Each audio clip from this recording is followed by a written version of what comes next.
Kakaibang pabahay ang pinaplano ngayon ng Armed Forces of the Philippines para sa ating mga sundalo. Ang tawag dito, Lego House. Ang mga gagamiting materyales kasi madaling i-assemble na parang Lego. Live mula sa Fort Bonifacio, si Bam Alegre may paandar. Jessica, nandito tayo sa loob ng Lego House na kung tawagin at malaking moral boost daw sa ating mga sundalo na may ganitong bahay na maganda, abot kaya at higit sa lahat, matibay. Narito ang ulat. Ito ang Lego House, pero hindi ito laruan, kundi isang prototype ng murang pabahay para sa ating mga sundalo.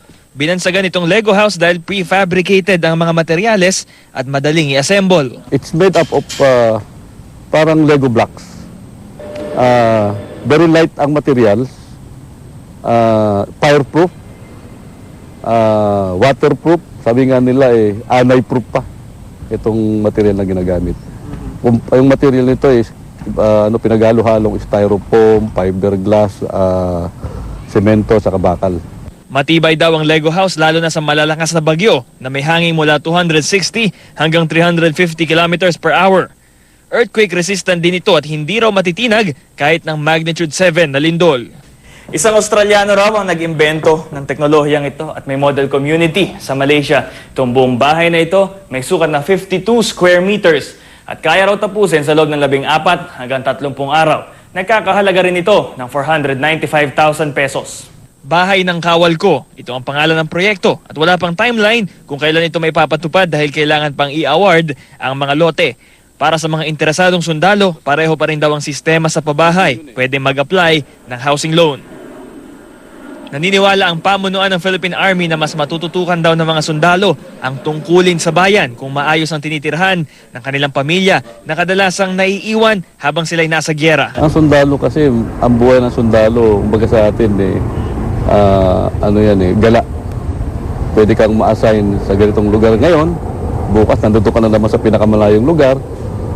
Pag ang inyong pamilya ay nasa isang safe na lugar at sa iyong pananaw ay walang pinoproblema sa kanyang titirhan, ay malaking tulong yun sa isang sundalo.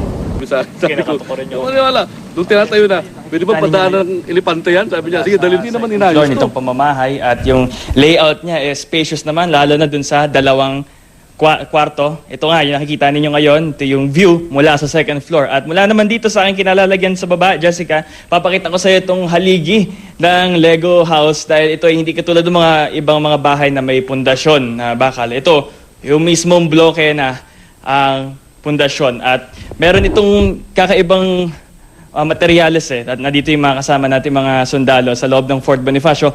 Yung material kasi nito ay, kung pakikinggan mo na, ito yung pinaghalong ng styrofoam, fiberglass, bakal, at meron ding semento. At meron pa daw isang secret ingredient or component na ayaw sabihin ng manufacturer mula sa Australia. Balik sa Jessica. Okay, parang magandang yan din baka pwedeng magamit doon sa mga nasalanta ng Yolanda, Bam.